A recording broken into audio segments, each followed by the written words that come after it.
जिस संख्या की जानकारी पुलिस दे रही है कि इतनी झुग्गियों में आग लगाई गई है, आप प्रत्यक्षदर्शी हैं वहां पर, आप क्या देख पा रहे हैं? पूरी झुग्गी जलकर खाक हो चुकी है?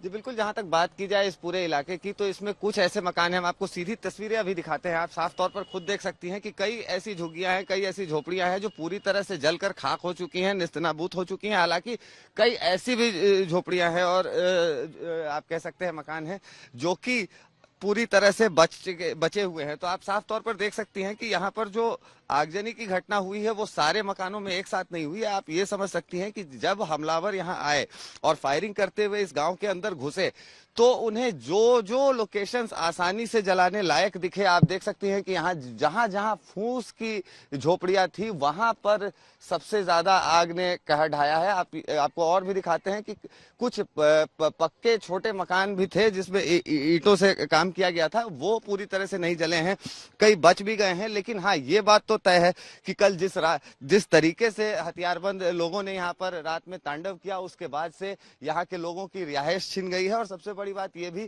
कि अब जो जनजीवन है उसे सामान्य होने में काफी लंबा समय लगेगा, क्योंकि आप देख सकते हैं कि पूरा आशियाना उजड़ चुका है, कुछ सामान नहीं बचा है घरों के पास। अब उन्हें तिनका तिनका जोड़कर फिर से अपनी गृहस्थी, फिर से सब कुछ शुरू करना होगा। और आपको हम दिखा रहे हैं इसी बीच कि किस तरह से जिला प्रशासन की तरफ से लोग बाग आकर यहाँ पर चीजें देख रहे हैं और सर्वे का काम अब भी जारी है। लेकिन जो संख्या है 21 की, कि 21 झोपड़ियां जली हैं, वो अब तक उतनी ही बताई जा रही है और अब संख्या बढ़ने की बात भी सामने नहीं आ सकती, क्योंकि सुबह से जो सर्वे का काम है वो सब तरफ कर लिया गया है। हम लोगों ने खुद चप्पे चप्पे का मुआयना किया और सारी चीजें देखी हैं, आपको साफ तस्वीरें दिखा रहे हैं कि कई ऐसे मकान हैं जहां सब कुछ तबाह हो गया, लेकिन कई ऐसे मकान अब भी बचे हैं जहां उतनी तबाही नहीं हुई, या आप कह सकते हैं अब भी वो रहने लायक है। जी रोहित भी हमारे साथ, हमारे सहयोगी मौजूद हैं। रोहित, ये दरअसल हुआ क्यों, किसने किया, और सिर्फ 10 लोगों को गिरफ्तार किया गया, अब इस पर सियासत भी हो रही है,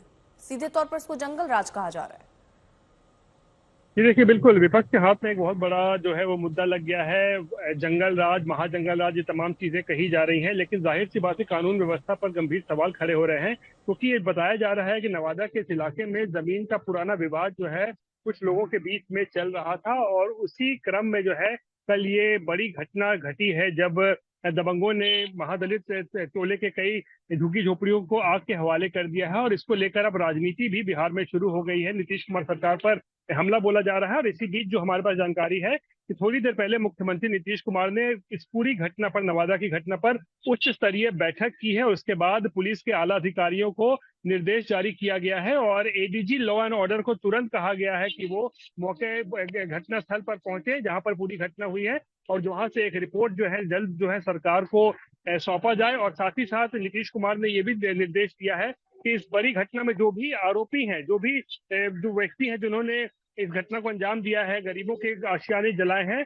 उन सभी को पकड़ा जाए और सख्त से सख्त कार्रवाई उनके खिलाफ की जाए। इस तरीके के निर्देश जो है नीतीश कुमार की तरफ से फिलहाल अभी की बैठक जो हुई है थोड़ी देर पहले मीटिंग, उसमें जारी किया गया है। और तमाम जेलों में भी जो है फिर से छापेमारी के निर्देश दिए गए हैं। तो सरकार कहीं ना कहीं गंभीर है इस पूरे मामले को लेकर, लेकिन सवाल फिर भी खड़े हो रहे हैं कि आखिर इतनी हिम्मत कैसे हुई दबंगों की कि इतनी बड़ी घटना को नवादा में जो है वो अंजाम दिया। और इसीलिए कानून व्यवस्था पर भी गंभीर सवाल खड़े हो रहे हैं। विपक्ष को मुद्दा मिल गया है, लगातार विपक्ष अब डबल इंजन सरकार पर निशाना साधते हुए तेजस्वी यादव ये कह रहे हैं कि दलितों को निशाना बनाया गया, तो ये पूरा मामला वो जातीय रंग ले चुका है। नवादा की घटना पर तेजस्वी यादव ने नीतीश सरकार पर हमला किया, कहा कि डबल इंजन की सरकार में दलितों के घर जले हैं, ये बेहद निंदनीय है। इस बीच बिहार के मंत्री क्या कुछ कह रहे हैं, सुनिए।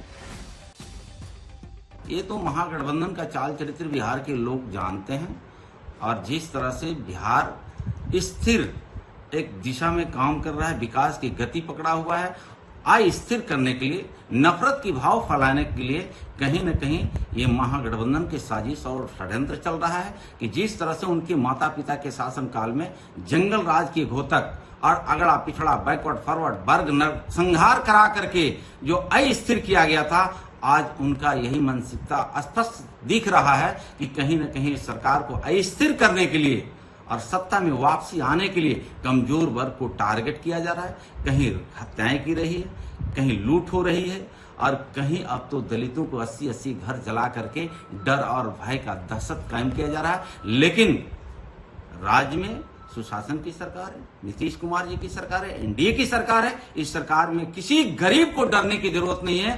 कानून उनके साथ खड़ा है, कोई गरीब डर नहीं सकता। जो भी मुजरिम होगा उसको जेल के सलाखों में यह सरकार भेजने का काम करेगी। सरकार बेफिक्र है, बेखबर है।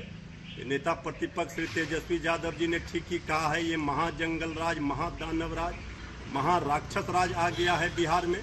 आदरणीय प्रधानमंत्री जी, आदरणीय मुख्यमंत्री जी और एनडीए सरकार में बैठे लोग अब इस राज्य को किस संज्ञा से नवाजेंगे? ये क्या हो रहा है बिहार में? ये दलित भाइयों पर अत्याचार किसी कीमत पर बर्दाश्त नहीं किया जाएगा। ये बिहार में दलित भाइयों के घरों में आग लगा दी जा रही है और सरकार चैन की नींद सोई हुई है। ये बर्दाश्त नहीं हो सकता है और जल्द से जल्द कड़ी से कड़ी कार्रवाई होनी चाहिए। और आखिर बिहार जिस तरह जल रहा है, आग के हवाले है। नवादा के कृष्णा नगर की जो दुखद घटना है, प्रथम दृष्टया में भू विवाद का मामला है। प्रशासन को ज्यों ही जानकारी मिली, 20 मिनट के अंदर प्रशासन घटना स्थल पर पहुंच गया। अब तक जो प्राप्त जानकारी है उसके अनुसार कोई इंजरी की सूचना नहीं है। स्थानीय तौर पर मजिस्ट्रेट को तैनात किया गया, पुलिस बल की तैनाती है। सामाजिक समरसता बिगाड़ने की कोई कोशिश करेगा यह कतई मंजूर नहीं। तो रात के अंधेरे में कैसे हमला हुआ, कैसे महादलित बस्ती में भगदड़ मच गई, सुनिए नवादा के पीड़ितों की पूरी आप बीती। कम से कम 100 का तादाद में थे उन लोग। उसका फायरिंग करते हुए जब भगदड़ हुआ, उसके बाद में पेट्रोल डाल करके जितना भी उनको घर मिला सब पे पेट्रोल डाल करके जलाते चले गए। उसके बाद में जब इधर से देखे सब बच्चे लोग को, तब जाकर के मैं सब सारा बच्चा कम से 100 बच्चे को लेकर को मैं जाकर को छुपाया है। उसके बाद प्रशासन को फोन किया गया, प्रशासन के फोन करने के बाद भी आए। उसके बाद उनका फायरिंग किया तो वापस चले गए। उसके बाद एसपी सर से फोन किए तो बोले अभी हम अरेंज कर रहे हैं फोर्स को रिजर्व फोर्स को भेज रहे हैं। उसके बाद कम से कम हमको लगता है 1 से 1.5 घंटे के बाद में प्रशासन यहाँ आई है। हम लोग रोटी पका रहा था, रोटी पका रहा, हमारा बच्चा कल पर था। वो देखा कि आ गया तो बोला कि पकड़ो पकड़ो, लड़की जा रहा है, लड़की जा रहा है। तो लड़की और दुपट्टा छोड़ दिया, भाग गया। हम लोग के बच्चा जैसे तैसे भागा। सब कोई जरा दिया, अनाज उनाज पानी, पैसा था, रुपया, आधार कार्ड, वोटर कार्ड, सब कुछ हमको जरा दिया। कोई एक मोबाइल था, वो मोबाइल ले लिया। कोई एक अथी नहीं रहने दिया हमको घर में। और कहा कि बल जाओ नहीं तो जरा देंगे, आप लोग के जरा देंगे भी। तो हम लोग जान के खखर से भाग गए, जहाँ तहाँ कांटा में छुप गए बाल बच्चा को ले लेके। कोई भी हम लोग के साथ नहीं था। बिहार पुलिस अब इस पूरे मामले में एक्शन मोड में दिख रही है, गिरफ्तारियां की जा रही हैं। क्या है पुलिस प्रशासन का कहना, सुनिए।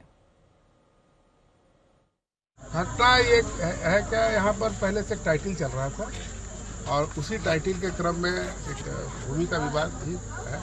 उसी के क्रम में प्रतिपक्षी लोगों ने किया है, ऐसा इन लोगों ने बताया। तो इतना इनिशियल जो है क्लेम किया जा रहा था कि 40 से 50 घर जले हैं। जितना अभी तक सिविल साइड और पुलिस ने हमने मिलके रात के अंधेरे में जितना सर्वे किया है, अराउंड 21 घरों को, परिवारों को हमने चिन्हित किया है। इसमें अगर कोई आगे डिवाइडेड होगा, सेपरेटेड होगा तो वो और डिटेल सर्वे कल किया जाएगा। लेकिन जितना अभी तक कंफर्म किया गया है वो 21 घर जो हैं वो क्षतिग्रस्त हुए हैं। अभी तक इसमें किसी व्यक्ति के या फिर किसी अन्य जो है किसी की क्षतिग्रस्त होने की, मृत्यु होने की सूचना सामने नहीं आई है, ना ही कोई ऐसी बॉडी मिली है।